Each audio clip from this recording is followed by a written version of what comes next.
What's going on, everybody? David here. Today we're talking travel, and I want to talk about the TSA Precheck program.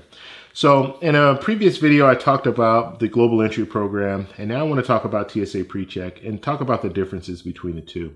So TSA Precheck is a program for, let's say you're traveling within the United States, and basically you have a separate line that you go through when you go through the security, so you can usually that line, well, I won't even say usually, that line is always shorter than going through the regular line.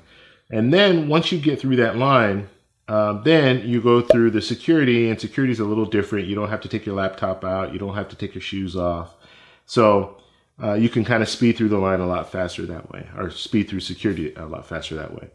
The process, though, what you need to do in order to get TSA Precheck is you need to go online. So you need to go on the U.S. Border Protection website, and then you sign up for it. You have to pay, it's $85, and then once you've paid, then they will set up a, kind of a face-to-face interview with you.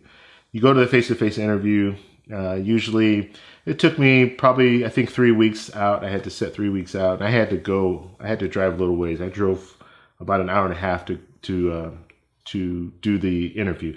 And it just depends. It depends on where you live, and it depends on when you want to go. So you might live in a large city, but they're booked up. So you might have to go further out in order to get the appointment. And that's what I had to do in my situation.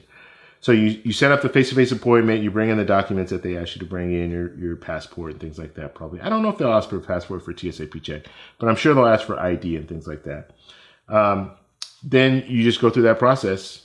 They interview you. Once you're done, then usually it'll take about a month to 2 months later, and then they'll actually let you know that you have your known traveler number and all that stuff. So that's pretty much how it works. Now, my recommendation, and in my situation, the way that I did it is I didn't get TSA Precheck. Don't go through the TSA Precheck program. Actually get global entry, because if you get global entry, you're going to pay $100.